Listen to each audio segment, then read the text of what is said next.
Bob, would you like to call the meeting to order? Okay, well, being 10:03 AM and we have a forum, I'll call the meeting to order. Oh, and it's. All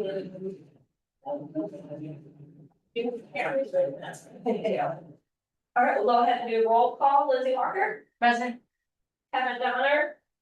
Is absent. Danny Kaiser is present. Doug Fuller. President. Alan.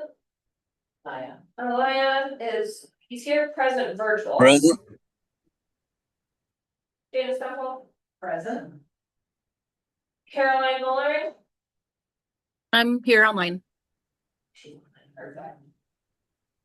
Stephanie Marchbank. Is absent. Christie. Present. Don Nates. Here. Darcy Wright. Here. Okay.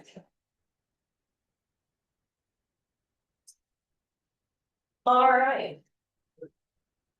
So. Our July meeting. I'm gonna go ahead and. Cancel. So that's gonna be. Right, hi, are you? Lisa. Lisa. Yeah, it's Lisa. We have some reserve. 4974. Okay, so our July meeting, we are going to go ahead and cancel. So after today's meeting, we're hopeful that we can begin working on the actual first draft of the plan. And so instead of meeting, we're gonna take that time to start working through some of the different chapters that we're calling them.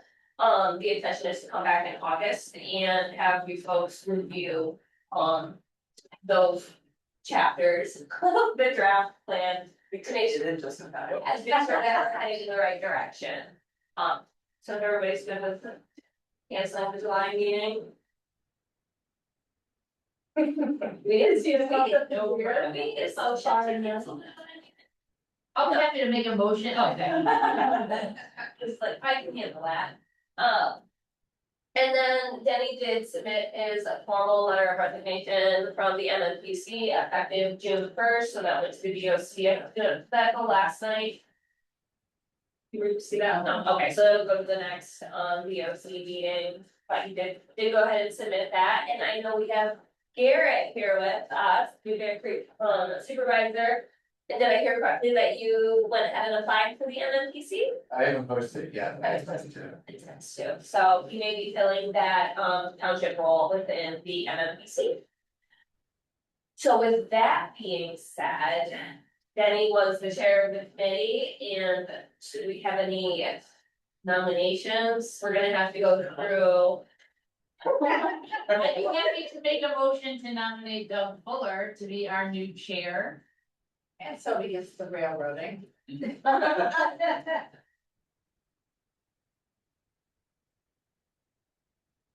I'll support that.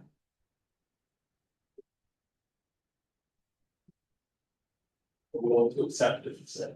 You think both?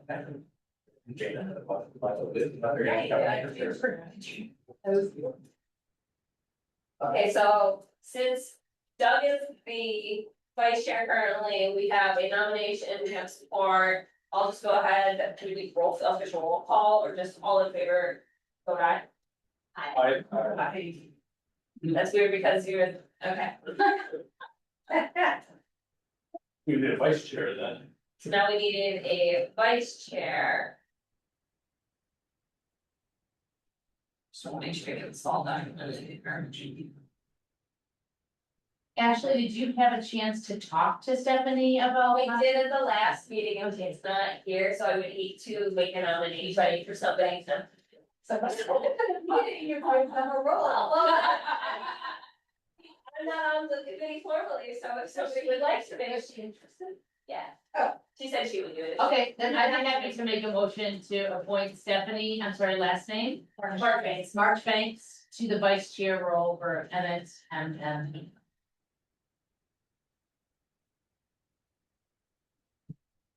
Yes, support. I'll support. Nobody's brave enough to make that, which is not here. All right, I'll speak of it. We just nominated you as vice chair. Sure, I have to, and sit halfway through the meeting, so. You're not right. Yeah, because I don't wanna be right in front of it. Well.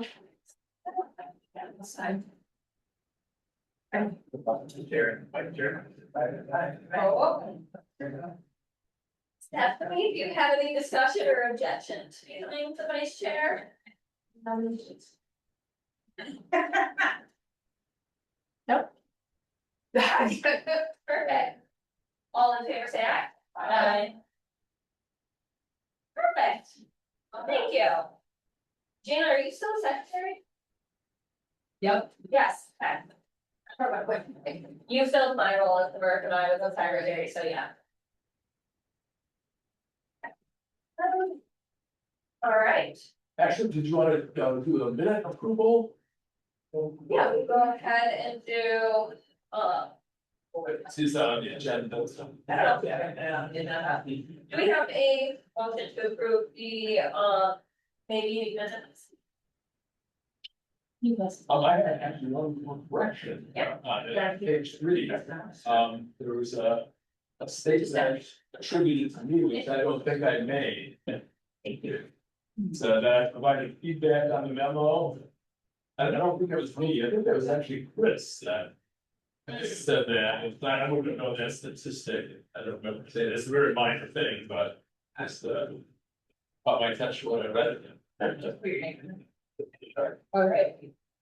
Okay, we'll make that edit. Other than that, I think it was fine, and I'll make a motion to this. I'll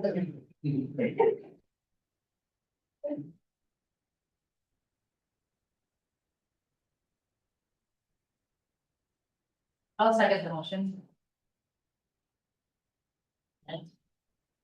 Maybe.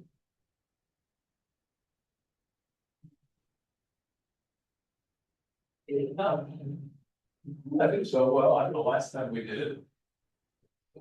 All in favor, say aye. Aye.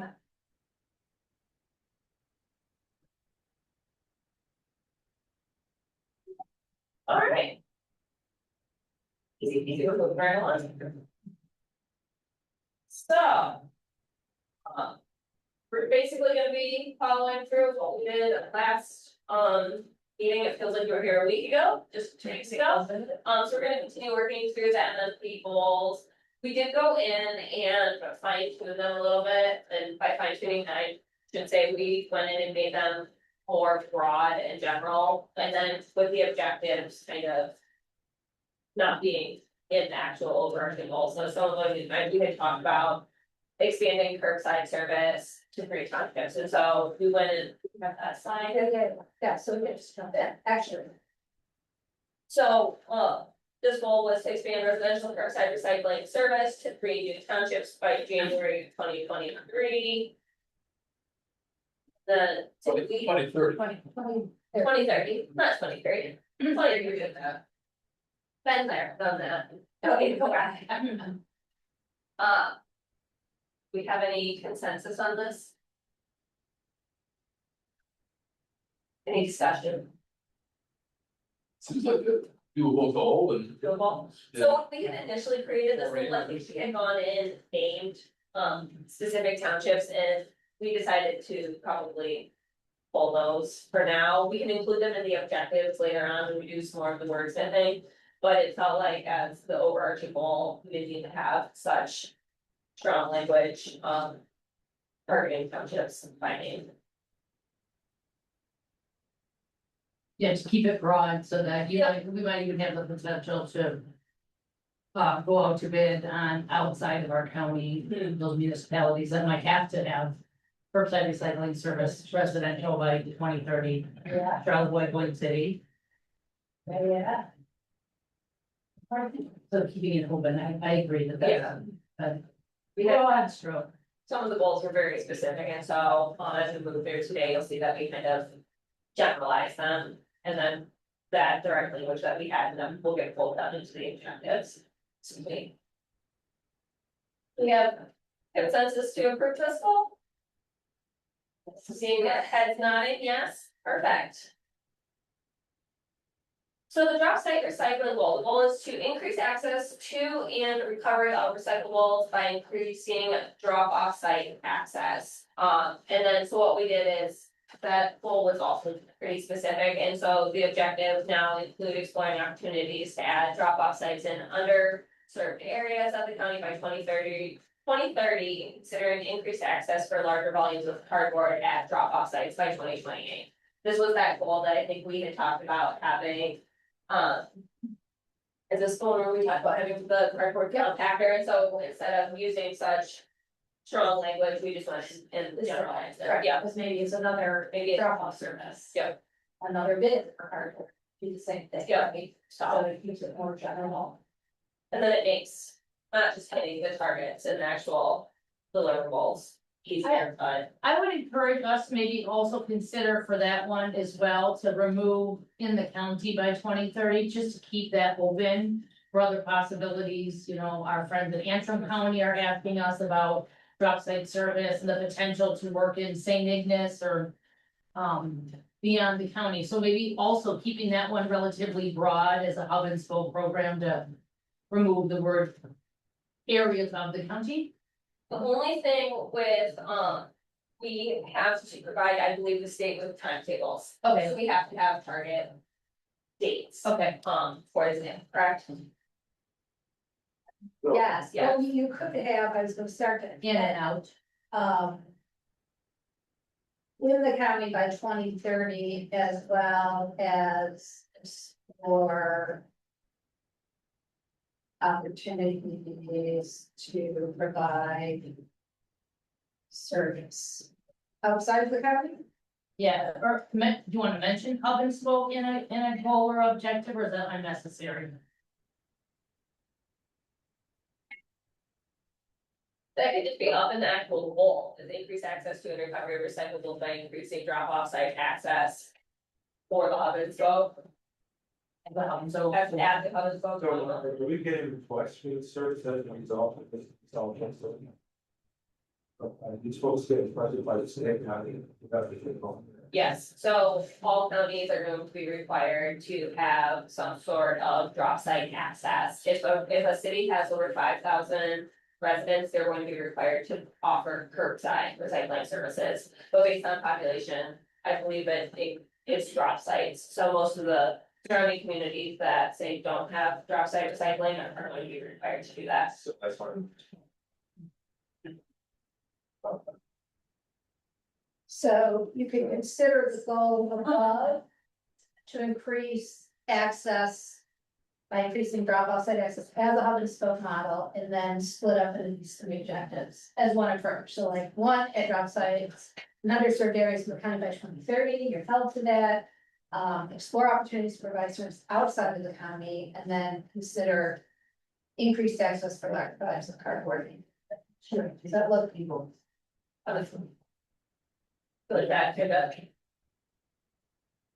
First, and then two.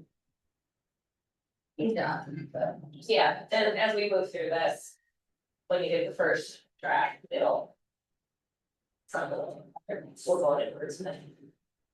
so next week, both Ashley and Jana are attending the Eastern UP Planning. Regional Materials Management Planning Meeting for the 3-county Mackinac.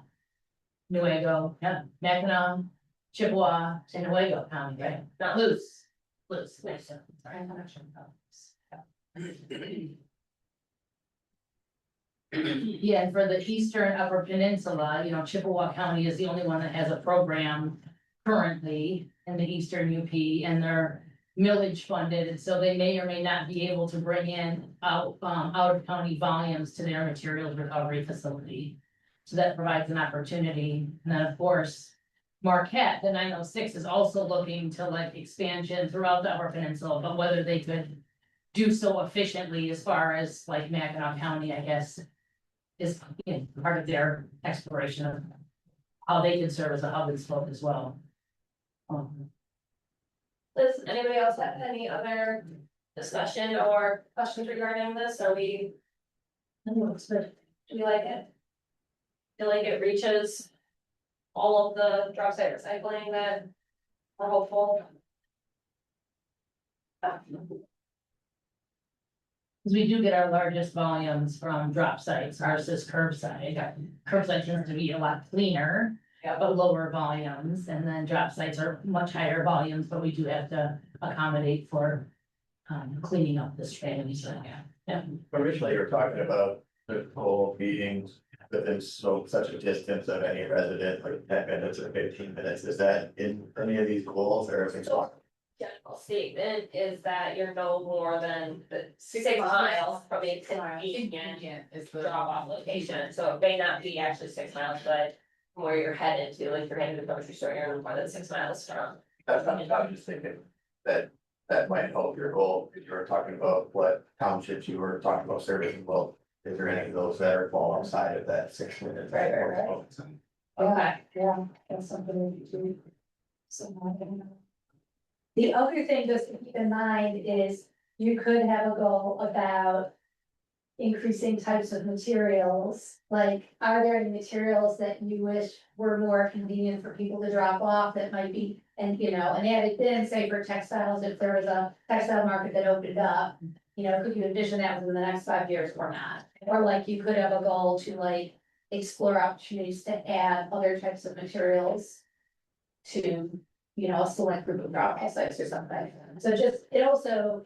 Can be covered later under, you know, special materials or market stuff, but. It's just, I mean, this is pretty. Far reaching as it is in terms of increasing convenience and access, so. But this would cover that too. It right? could, You know, yeah. It would be, if you didn't have a new market and you had a drop site for it. Yes, right. It would go on. Alright, ready to move on? Alright, so if you'll remember when we had the organics goals, we had a list of like 6 or 7, so we decided to make one overarching goal and then all of those other ones. More or less the objectives under this goal, so the goal now is to reduce food waste, increase recovery capacity, options for access and improving end markets. So the objectives include education campaign, gap app expansion, compost infrastructure improvements, exploration of residential compost collection, and market improvements, and engagement with organics policy and resources. So those were all of those objectives that I just listed off were the initial goals that we had stated we wanted to do. So it just felt like a little bit easier to make those actual objectives instead of highly specific goals. And GAFAP is Give All Food a Future, that's the name of our organic collective campaign, yeah. We love acronyms. Like, become second nature to us, you know what I mean? So, Yeah, if you just. Yes, sure, like a banana peel or an apple or usually, yeah. An apple, like the half eat apple. Yeah. That's right, you want it, you eat it all. So I think that you're going to. Oh. You're sharing though, so I can. No, you can, I'm just saying, you can, you got to. Okay, let's see everybody, that conversation, if you want to see it, it's great, but I'll show you stuff I do. Yeah. It shows these kinds of notes. I still need to see that. But some of them, it's fine, I think we've got everything. Because I'm sharing up here, so when I close out, Oh, I thought I was sharing. you are, but you're sharing in the Zoom, Oh, so I never can't. mind, okay. What have I done? I don't know. There we go. Ta-da. Okay. Oh, so all the goals have been captured in this one, so the Condensed. condensed, the larger goal is condensed, the objectives would be listed out in the draft, you'll get. And ours. Should one of the objectives be like, more, food, like the, what's the? Recovery, Pardon? recovery. Recovery, just, you know, distribution through the MANA program and stuff like that, is that Rescue. captured in there? Rescue. Rescue, Fix. Is there a word for that? I'm pretty sure the food scraps and rescue people like. Yeah, I mean, I think it's good to probably outline both of them, like, to use both. Both terms. Yeah. So what if we had increased food rescue? Mhm. And then the goal would be something about partnering, and collaborating with those that do that work to help improve their efficacy or whatever, something like that. Why is the Lansing program saying escaping, is it food rescue, is it just called food rescue? Greater Lansing. Greater Lansing, their Yeah. chapter, right? Is it food I think rescue? so, they're a next cycle participant. Okay. Yeah. Cause if we could get a chapter like that here, that would be really cool, so that would be included under that increased food rescue. Goodwill's another partner with them as well as Detroit Metro Food Rescue, so they're like all part of a big network And under, what's it called, they all have the food bank, they all have the central distribution to those food banks is, Feeding America. Yes. It's a national and state program that feeds all the food banks. So add collaborating, support, increasing the food rescue. what is it called, US Feeding America? Goodwill of Traverse City was the one that we've been partnering with in our region as well for best practices. Is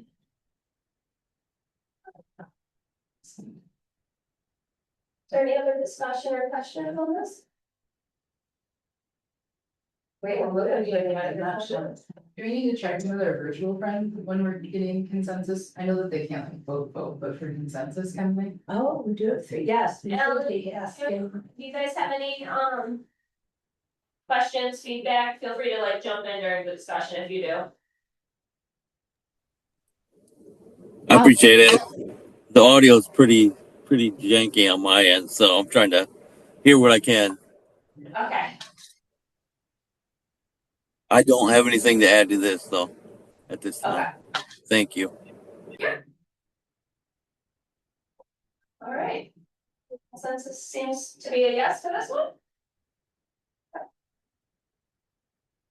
So disaster debris management goal, so we've gone ahead and made the goal to develop best practice checklists and resources for disaster debris management for integration into the county's hazard and mitigation plan, building on DPW experience and connections made during prior weather events. And I think like one of the attachments within the final plan format is to include what we did for the ice storm, the flood voucher program, so. Any questions? So are we missing anything here?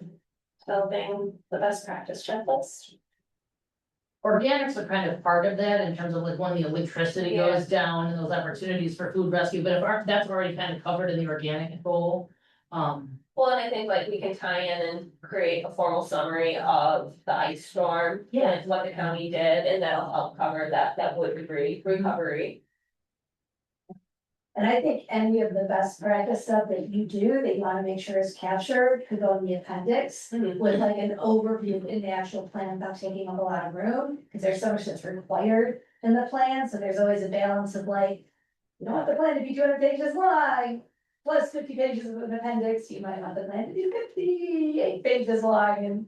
Right, you know, there's just a lot of material, but you're doing so much, so that's something we'll be working back and forth, with staff to like get that right balance and you'll all have the opportunity to do it.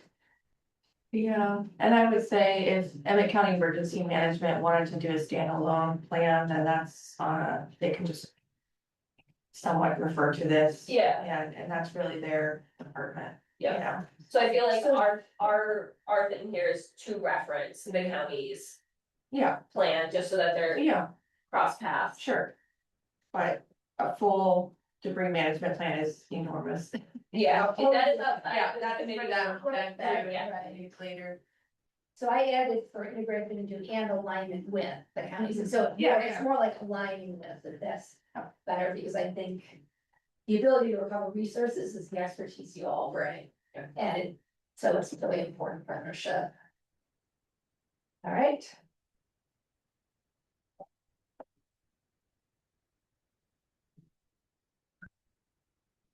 So the same words. Okay. Any other discussion? We have consensus? Yes. Cool. Moving right along here. So the special materials goal, we had, I think, 4 of them initially, and then we had condensed them down, I think, into 30. And then we've gone ahead and further condensed, so now the goal is to increase special materials diversion. And then under all of those other specific goals that we had, we'll make those the objectives of this goal. Does that make sense? So the objectives include exploring and advocating for special material end markets, identifying local partnership opportunities, evaluating the expansion of HHW collection, investigating battery collection and recovery opportunities, assessing the impact of reuse component at the drop-off center, identifying novel textile recovery technologies, and evaluating the ROI on transportation upgrades to extract high-value materials. So instead of having 10 special materials goals, we've gone ahead and made just one overarching goal, and we'll make those all the objectives under that goal. So I think we were looking at having like 4 pages of goals if we weren't careful. There were 12. There were 12 pages, yeah, so. Did you go back there and count? Well, they were numbered, it's easy. Yeah, they're still all there, they're just, Do we have any, do you have any feedback on this, or is there any other language that we might be missing in just the overarching goal? It feels pretty simple, but sometimes simple is better. HHW, everybody knows is household hazardous waste, right? Yes, if you see an acronym that you're unfamiliar with, please ask. A simple example of evaluating the ROI on transfer station upgrades to extract high value materials would be like, you have a magnet over where stuff is dumping, so you're capturing the scrap metal and moving it to a bin for recovery, so it wouldn't be the only example, but that would be one, or getting a tip floor with, a grapple bucket, on a skid steer that could move it and pull out, a tire or a refrigerator or whatever, so, that's, you don't want to see that stuff go to landfill, so. That is an option. Includes recovery of construction materials that could be resolved. Potentially. Yeah. We might want to, if it's not elsewhere, I think it would make sense to. But it isn't the special materials. I'm trying to search something, so it's trying to find that, and they're not have the piece to do with it. Yeah. That's. Yeah, what I was we'll hoping. include that's where I add special materials and markets. So maybe I can ask this question now, so don't wait till public comments, but with Habitat closing their resource. Yes. Would all of that material fall under this, Like the usable lumber and. windows, flooring, tiles, prices of tiles, and stuff like that? Maybe within the goal, we want to include, what we're considering special materials, like C&D, textiles, shingles, the hard to recover, so that they're named and listed. Or do we want to keep that vague? Cause I've got a couple of light fixtures in the back of my car, going to the different places that still accept them. And like, New Beginnings has too many light fixtures right now, so I'm not taking any. And When this hopefully- resource center doesn't take them. So I'm gonna try something to, I think that. If not, then I don't know if the resource center city is still open and out there. Yeah. Yeah, eventually, if we have like a reuse center at the facility, that would be a great point for That was my those. question, is can we actually like the resource? Yes. Now that. We might- So I just actually added that, Money. consider the loss of Habitat community resource consideration for addressing this gap on an accelerated timeline. Yeah, cause now that preservation 49740 is getting our word out there. Remember, our 4th goal was to deconstruct and salvage. We're starting to get questions like, where do I take my 80 windows that I'm replacing in my historic building? And right now, the only place I know of is down in Jersey City.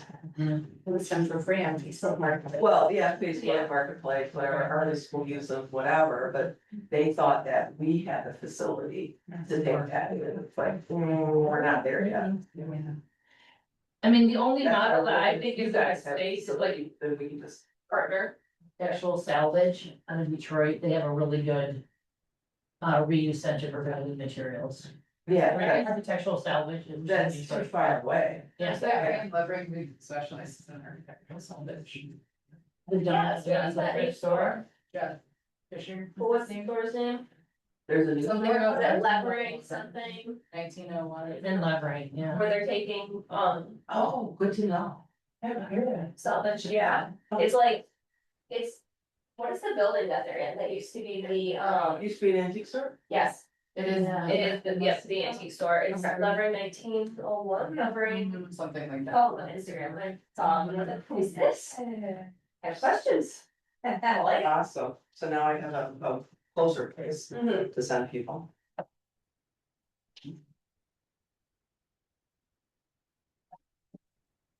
Well, who's, yeah, it's just gonna. He's voted, so, no. He was in Grand Rapids, he moved to Grand Rapids, I don't know if they, he's got the operating. Cause back in the day, we were trying to get a reuse center for Emmet County, we were bringing him in to consult and support, yeah. Great. Yeah, as an other architectural salvage in Kalamazoo is now. That was my favorite place. We do actually, we hired someone at IRS a couple of years ago where that's what she came from, was running a nonprofit reuse center for years out on the West Coast, and she's on the National Reuse and Recovery Board, and anyway, she said, you know, it's really good expertise in that, when you're ready. When we're ready, you're, it's later. Okay, so I just added collaborate with others working to improve recovery of these materials. Yes. Generic. Yep. Is that good? That looks good. We have consensus, is there any other discussion? And we'll go in and update the objectives on that one, yeah. Are we connecting them as well with like part 115 and the specific language? Like, is there language in part 115 about beneficial reuse? If that would fall under the auspice of this, like the state has its goals and its investments and recovery, and so do. In this process, are we to align with? Cause I mean, we're very focused on in terms of part 115 revisions, like material recovery facility material, but are there other statewide goals that each MMP has the opportunity to kind of align with that as well? Yeah, it's really up to you. Okay. So you can make the plan your own, but what would count as part of your recycling rate, again, is up to you as long as you have the basics, but you've gotta have whatever material you're adding in the numerator and denominator, so, you know. So anyways, that's when we came up with your recycling rate. We did not include, there are things we did not include because it brought up a whole other category of stuff that wasn't required by the state, but. You certainly can have goals in areas that wouldn't necessarily affect the recycling rate, but do reduce waste going to landfill, because that's not in there in the study definition. So that's really the approach we've been taking, so your goals are your goals. Yeah. Okay, do you want me to pull the language that we had? Let me just pull this over so you can see it all. We're here. Just setting.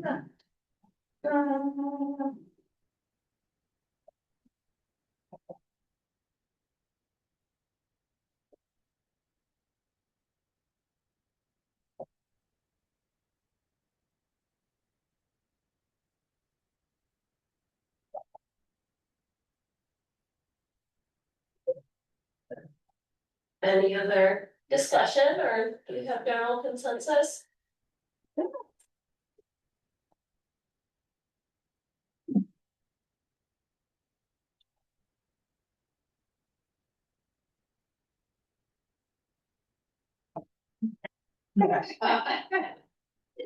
Oh, the opportunity in the world. You You wanna see, it wasn't named in the plan, so we can't do the thing. And obviously, anyone thinks of other materials you want named to like capture it, it can be added. And like I said, these objectives will all be broken down with their own little timelines and responsible parties and funding mechanisms and policies and the education and outreach that go behind them. That's what you'll be doing. Yes, we'll be coming back with all of that for you to review. All right, well, seems like we have No consensus there. comments, so it must.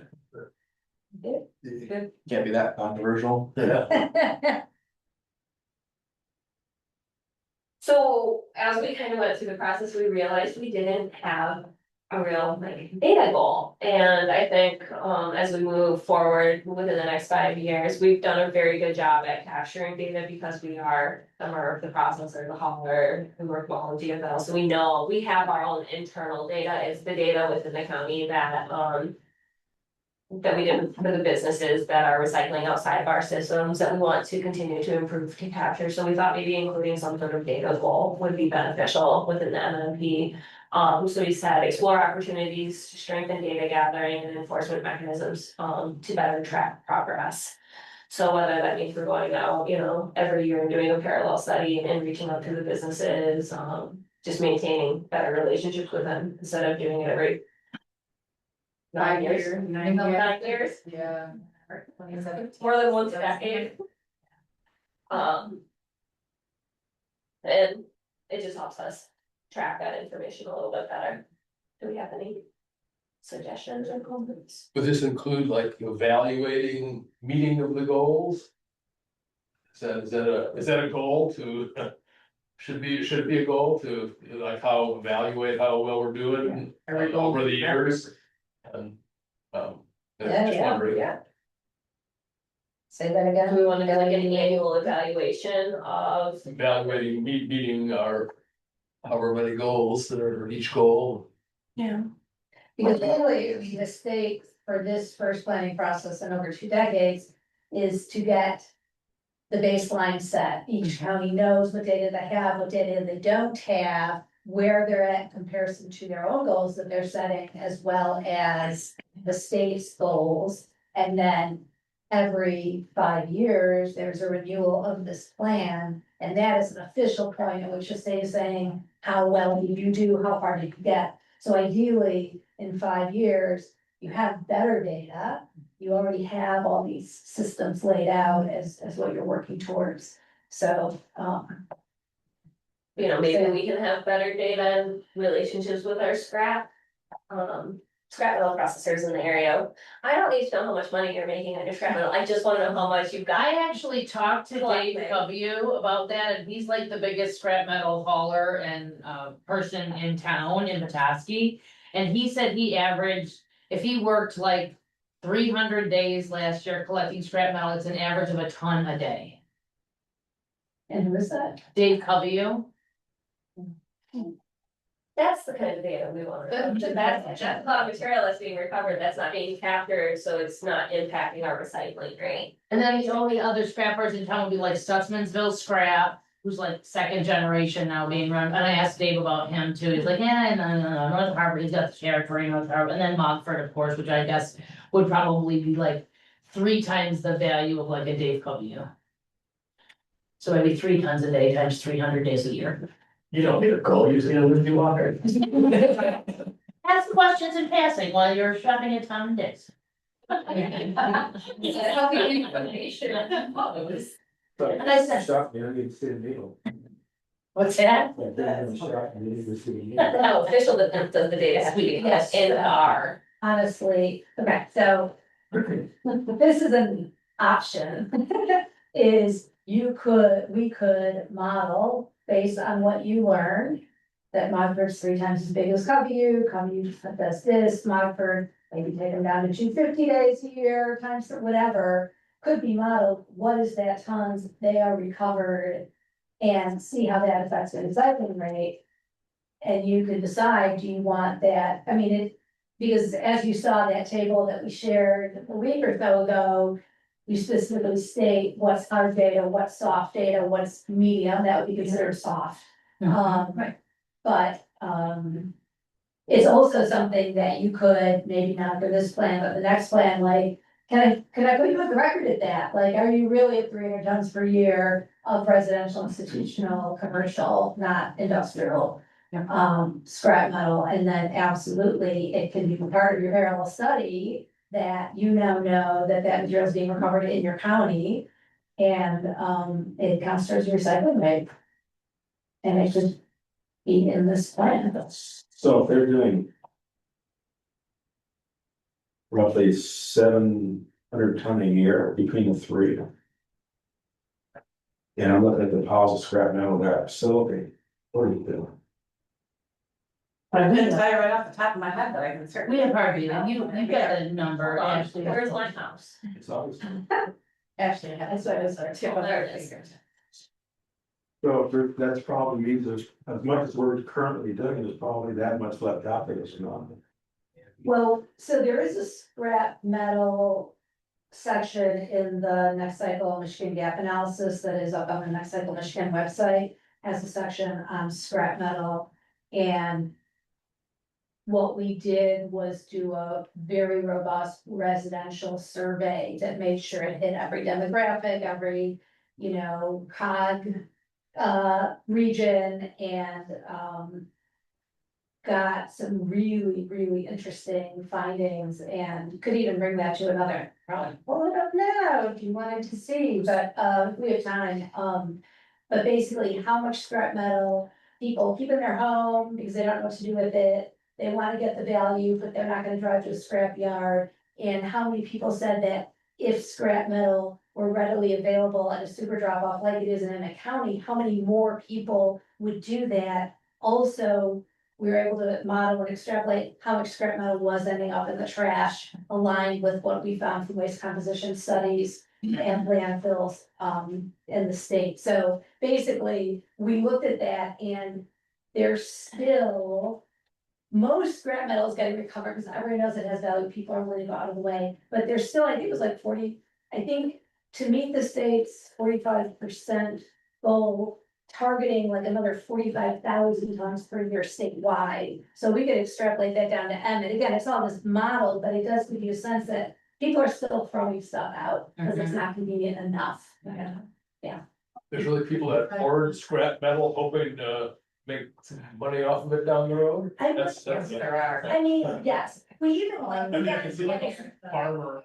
Yeah. old farmer. Yes, yeah. Next time I go to Gaylord in a year. So it's just impressions like thinking light. That looks like a plate pile. So we do about 500 units of scrap metal a year. That's in 2024. Interesting. If you go to like A&L, I mean, when you turn scrap and they require you to have your driver's license, do they record that from where you live? They You just do. Get that Yeah. number from them. Well, they're one end market for All us. all scrappers are you could ask them for sure. But they are not required to do any reporting. They were carved out of the law, the reporting law. So they don't have to share the information. They have very, very, very strong lobby when Part 115 was being rewritten. When I was on the Governor's Recycling Council back in the day, there'd be the 6 of us or however many up there, and there'd be 75 people in the room. And I'd say 55 of them were attorneys representing lobbying groups. And it was like the Retailers Association, the waste industry, and scrap metal industry, and they really did not want to share their data, and they were able to have it carved out. So, but that's why we wanted to model, like, we know stuff is out there, we want to be able to capture it, and so that was our first step. And next year, we might actually work on going out to the scrap yards and getting better numbers. Do it on behalf of the state, so this is all of the state. Anyways, this is a great conversation. Do any of your goals address going out to pick up scrap metal? Cause people might have it and it might be too big for them to haul. So we did actually ask that question, and we actually, so we do have it broken down, even like Facebook Marketplace, set it at the curb and someone took it. So for me, the only really hard number is what did you throw out in the past year, but it was even really surprising, because like a huge preponderance of people, like 85%. Are buying things made of scrap metal and getting rid of them every year, and even large appliances was like 65% of all people surveyed replaced a large appliance in the last year. I'm like, you've got to be kidding me, that's a really big number. But so yeah, I will share, I'll share it with you if you want to share it with the committee, because it's really interesting findings. So anyways, So I remember when you guys were doing the gap analysis study, I tried to be like, I sent a couple of emails to like Kling's and to, in Sheboygan, the scrap metal yard there, or to Brian Miller at A&L. And was like, hey, this is like a really, we just need to get the aggregated numbers, we don't wanna know like how much money you made, or could you give us like a really high level. What amount of scrap metal that origin of Emmet County was processed at A&L in 2024, and like, I'm gonna introduce you, these are the consultants from our, to like. Try to do some matchmaking to like, kind of calm the fear of a scrap metal person to be like, I'm not giving my government any date. To be like, this is just so we can see like how much material is actually being recovered county to county. Yeah. The other workaround to that would be to like reach out to Harbor Springs Excavating and be like, how much scrap metal are you sending out annually? Do you know your weights? I bet you would share. Yeah, Yeah. they had that really awesome Facebook video they did with the drones of all their scrap metal hauling, and it was just like, I would like to know what that volume is, please. Yeah. What's the tonnage? Yeah. So is there a lot of resentment, towards the county? Just like- But Privacy, like people don't wanna reveal like their cash balance operations, they wanna protect, obviously. It's about revenue, right? So how do you like relieve them of any, like, and I would approach it as a relationship, like, we work with you all the time, Brian, are you willing to like give us some high level data of what's coming out of The it? deal is the more that information they put out there, the more the public is going to expect to share in the bounty. Sure, like, oh, there's a low hanging fruit right here, yeah. Well, I mean, I've had 200-gallon or 200-pound propane tank sitting around for about 10 years. Nobody would fill them anymore, and I did away with the propane heater in my workshop. I finally decided to put it out into the driveway. They didn't last 5 minutes. Somebody out of the water pulled up in an SUV, threw them in the back end. I guess some scrapper would stop by. Right. And grab 5 minutes. What are you doing with those I ladies? didn't ask. Maybe they were presents in our house. But legally, the propane people weren't allowed to refill because they're too old. Yeah. Yes. So would you be interested in data around number of buildings that we have saved? Yeah, and we could calculate square footage to kind of sort of identify volume of materials that we've kept out of the landfills. If you share everything you have, we might be able to do some modeling, some of that. Yeah, that'd be great. I was gonna give you that information from public companies, but if you want it now, I can give it to you now. There was a section on NPR yesterday about a California, Los Angeles architect that was repurposing buildings after the fire.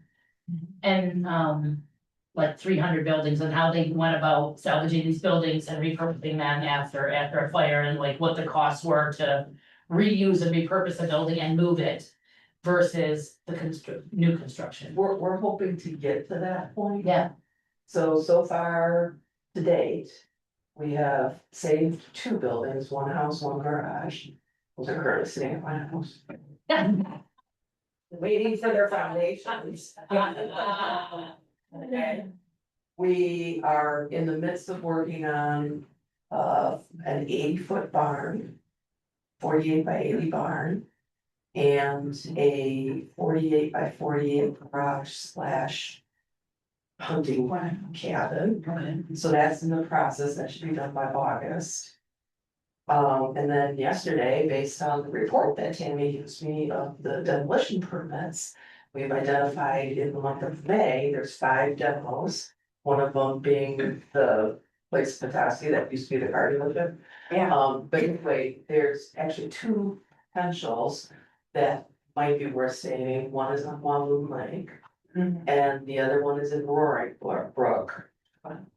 There's also 2 others, it's Harbor Lake and Pickerel Lake, but I don't think those would be worth trying to save. Were they flooded? I don't know if they were flooded, but they're just those kind of crappy things. that, you know, typically smell really bad. You know, yeah, you know, so, but I would, and I, cause I can get the street view of the one in Roaring Brook. I can only get the satellite view of the one on Walloon Lake, but it looks like a pretty good house. If we sell 40%. So I'm in the process of contacting the person who applied for the firm to see what their time frame is and if there's any interest. And do you have to use Ritchie's for the moving of buildings? They're the only one in the area. One here, northern tip of the mid and the eastern UP. Wow. Yeah. And when he moved mine last May, this past May on the 22nd, he had 30 houses, 30 buildings. All across the state, really. So My little horse farm was salvaged. I wonder if one that stuff where I never reached out. So I'm keeping him busy. We're on a speed call. Basis. If I send you the business parallel survey of recycling, can you share your data? Yeah, And and then I can keep you updated every month. What Okay. our Just process because we'll have to figure out how that plays into Yes. the recycling rate, because if we pull C and D, the top, we have to pull it into the bottom, and there's a lot of C and D that's not recovered, and so it could have a really big swing on the recycling rate, but if you provide it maybe in the form of a business study or recycling survey, that material is not coming into our facility, so that can be added to the businesses that are recycling outside of our system Yeah. and recovery. Now, in the case of the house that I moved, because City of Harbor Springs won't drop electric lines, we did have to take the second floor. And that was not salvageable, so that went to landfill, and then there was a little bathroom addition that once they cut it off, it wasn't worth saving, so that went.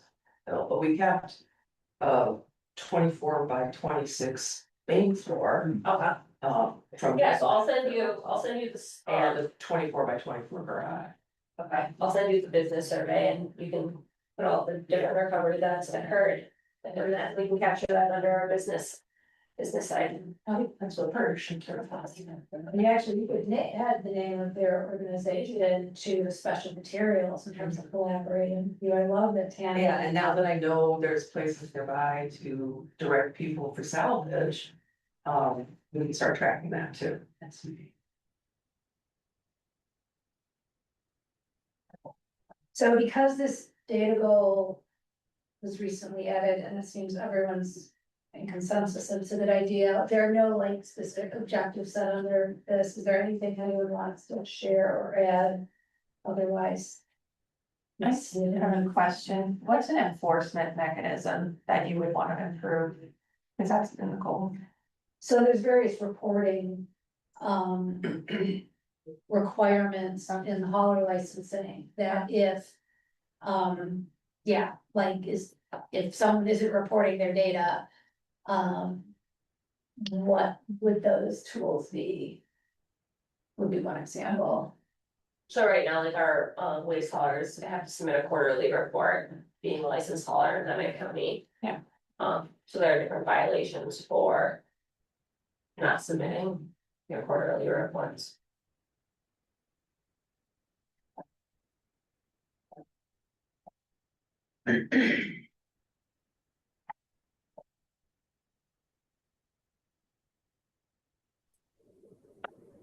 Is there a problem currently with that?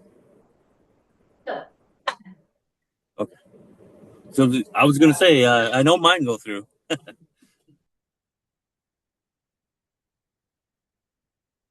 Well, it kind of runs and repeat at this point. Well, gee, no, I don't know if we've got yours. I'm so quiet. Alright.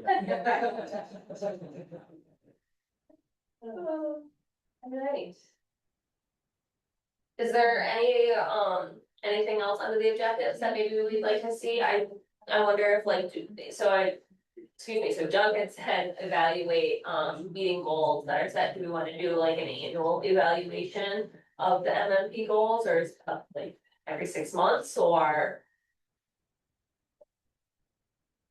The annual.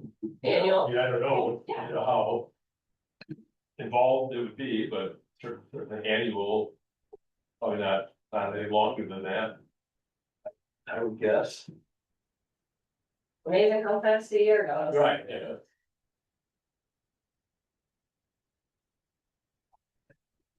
Or even, you know, we could consider doing something like a quarterly report to the committee.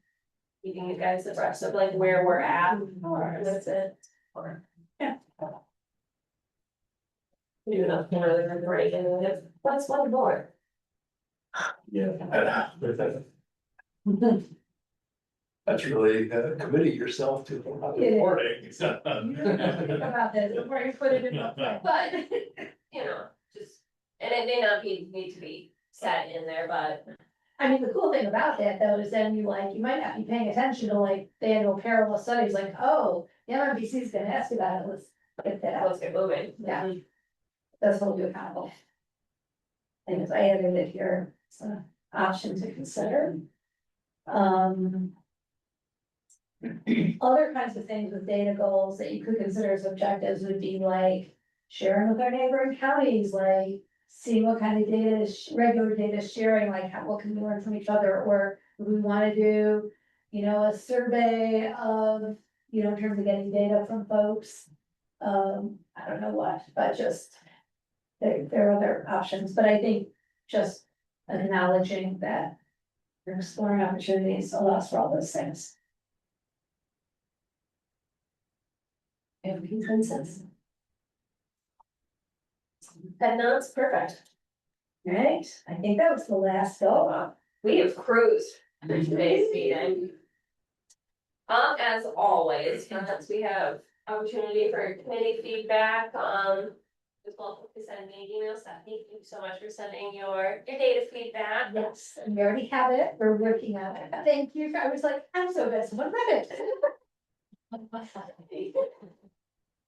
So when you're drinking your coffee in the morning, and you're reading through the data memo, you have good feedback. Big memo. That's why. You can always email, there's the committee feedback form, which has been used twice. Is it generally like direct email? Yeah, direct email is the easiest. Does anybody have any other committee feedback they'd like to share? Alright. So, last meeting I was asked what our current capacity at our landfills are. I did get information on that. So we have both, at both landfills, Glenn's landfill in Maple City and Waters landfill in Frederick, both have over 100 years at current capacity, at current rate of flow. Thank you. My pleasure. And you'll be sending that letter back, right? Filling it out, sending it back. So we have it. I don't think the letter is gonna. Oh, it hasn't. Oh. We haven't. Say again?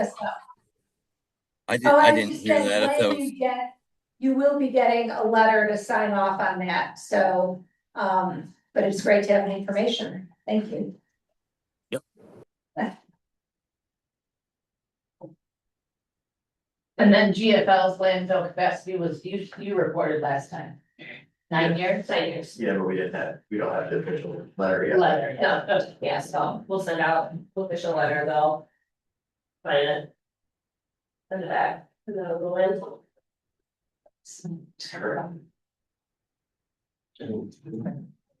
We have any public comment? Already gave it, perfect. Garrett, do you have anything you'd like to share? I gotta say, if this is the end, after seeing slide 2476, I thought we were gonna be here for 3 hours. That's all the previous work we've done, so. Gotcha. I get So there were 8 goals. something like that, yeah. What did you think that? From 12 pages. Yeah. So. All right then. So timeline update, I just wanted to touch base, so we won't meet in July, we'll come back in August and hopefully have some chapters of the official first draft of the plan for you folks to review. Hopeful to get them to you prior to the meeting so you can review them. And then after that, The same thing will happen in September. We'll continue reviewing the different chapters of the draft. And then we'll start going to the townships once we have kind of that draft in hand. So. Yes. I think. Process, hold on. Process. Submission here. Oh, it's not in there, but that's okay. I'll just share some notes I have to answer from another county, but, what's that? This one? So when we start presenting to the township, we're gonna be asking for their ideas too, or just let them know what we come up with. General feedback. And feedback. So what's gonna happen is, and disregard the dates on this, but. Basically, you're gonna be getting chapters at some point, I don't know if it's gonna be August or September, October, but we're gonna review the dates internally, but when we have the whole draft plan together. You'll have it in advance, you'll have already seen a number of the chapters. You'll come back to the committee, there will be a vote to release it, and that's when. The 60-day public comment period begins. There needs to be a 10-day notice to stakeholders. That's all the feedback. There will be one public hearing at a minimum with 30-day prior notice. And then the revised draft based on the feedback comes back to this committee. You take into consideration all the public comments and recommendations for revisions, vote on their approval. It then goes to the county board for approval. They have 60 days to approve or reject it. If rejected, it comes back. They have to provide a detailed rationale if rejected with suggested revisions, then it comes back with another 30 days to respond. If when the county approves it, it goes to the municipalities. And they have 120 days to vote yes or no. Right, because it's due into the state by next July. So they have 120 days, but ideally it won't take that long. And then you need 2/3 approval. If in that 120 days, any of the municipalities don't vote, it becomes an automatic yes. And so that's that is how the time frame works out. So the goal is to get through the entire process by next July. The state has already said that they will allow extensions as long as you're showing progress. So if they're ideal, I don't think that there will be back and forth with the county, but you don't know. So I think that building in all those potential worst case scenarios could take you out beyond July, but you will be in the voting process at that point. There will be a draft plan. So yeah, so that's the Just of where we're at. gist.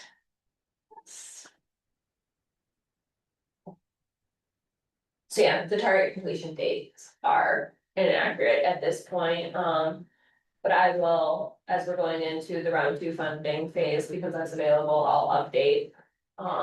This work program.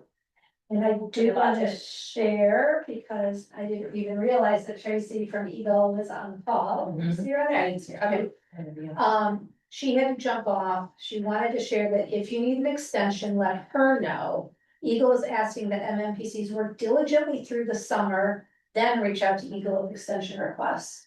So you will have a draft plan for the end, you will have one before the end of the summer. And we can check the timeline and touch base with them. Correct.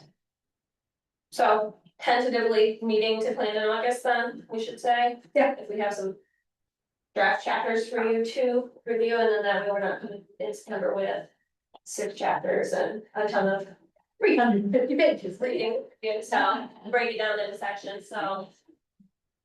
That's the plan right now. Are we still doing better than many other counties? Yes. Oh, you are ahead of all of them, Okay, all of them.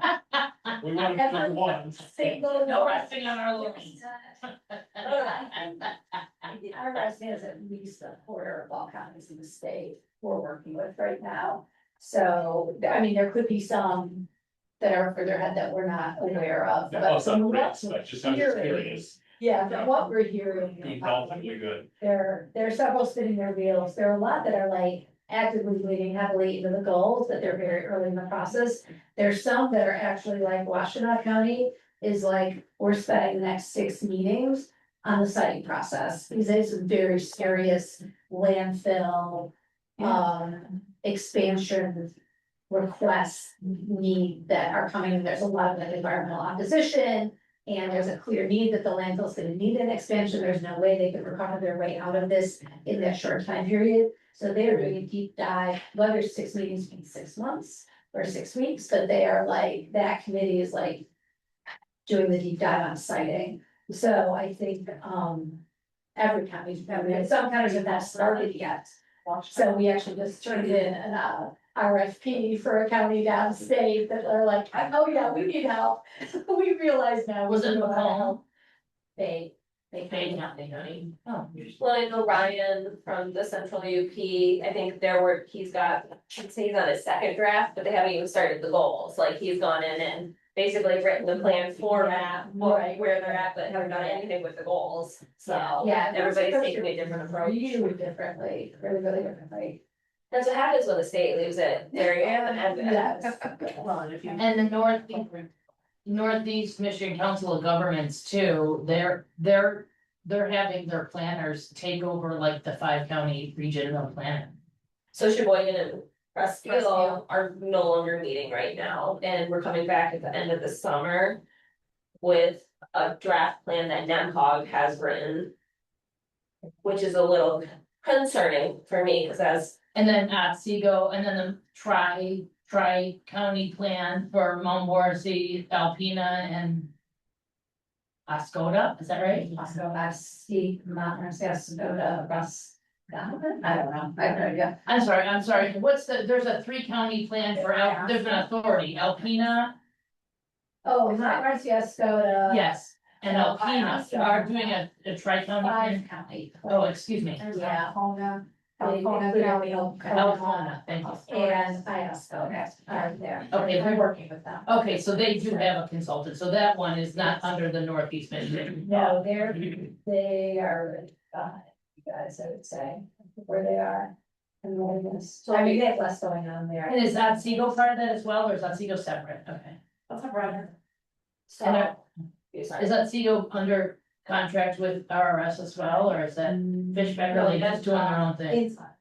Okay, no, that's right. Nico is right Thank you. now. That's right. Okay. So. Yeah, so a little concerning that. NEMCOG is just writing the first draft and then coming back to Sheboygan and being like, here you go, what do you think? A very different approach from. Totally, so totally different. And different leadership style, because the gentleman that's the leader at the Northeast Michigan Council of Governments is a very different leadership style than what Stephanie and you and your crew over at Networks Northwest. It's like day and night. It's Yeah. very interesting. All right, Yeah, that's just good. thanks, well, Would it be possible to send out that timeline? Yeah. I don't know, if sent out earlier, but I don't think I have one. so the original one was sent to all of you in the work program, so what Elisa had pulled up was the work program. Yeah. That was the application that was sent to Eagle, to receive the grant funds, but yes, I'm getting ready to. Just like last from here Yeah. forward, that would be. So what I'm getting ready appreciated. to do is update that work program with new target completion dates, since some of them no longer align, and then. I'll send in for our application for the round 2 funds, and so when I do that, I will go ahead and send you all the updated. Work program, so you Okay. have Great, a thanks. better timeline of what's going on with all those dates, because there's a lot of 60-day periods, 120-day periods, 60-day periods. So, yes. And like, just to clarify, once we review it internally, the draft. Mhm. Then we or you, somebody, you're going to every single municipality. to present So it to them? I think the idea behind that is to lean on the committee a little bit and say, okay, we'll have like a pitch, a presentation that everybody will have access to and maybe list off a couple of different townships, so maybe, you know, Stephanie, maybe you go to Cross Village and help us, because that's a lot of township meetings to try to Mhm. hit. But it's the cities and villages too, yeah, so, yeah, okay, So, yeah. and all of the municipalities right now in Emmet County receive a quarterly newsletter from our department about the MMP process and where we're at. So all of the township supervisors and clerks are already getting an update, and that update also includes all of the agendas and minutes and recordings, so nobody should be like, huh, what is this? And caught off guard. You never know. It happens. It happens. And the quarterly reports to the township municipalities, it started in 2026, so the first quarter one went out already, and the second quarter one will be. It started in 2025. Oh, okay, so that's a quarter. Yeah, so I think we started summer of 2025. I got to look back. We might have even started like earlier on in the process. It was summer, I think, of 2025, when we was the first one. And then we did fall. We've done a summer and fall one for sure. Okay. You share those with this committee or not? They just go. Nope, Noel does those and they go out. I don't even think I received them, it's where I help draft them, and then I'm like, here you go, send them out, please. They go out through MailChimp. Oh, So we use our online, so if you receive like our regular e-newsletter, it kind of goes out in that same format. All right, do you have any other business? If we're done. motion to adjourn. Ready to adjourn? Is there a motion to adjourn? So. Okay, second. I'll second. And so, meeting adjourned at a record early time, 11:14. Look at us go. Thank you, Stephanie, thanks, Karen.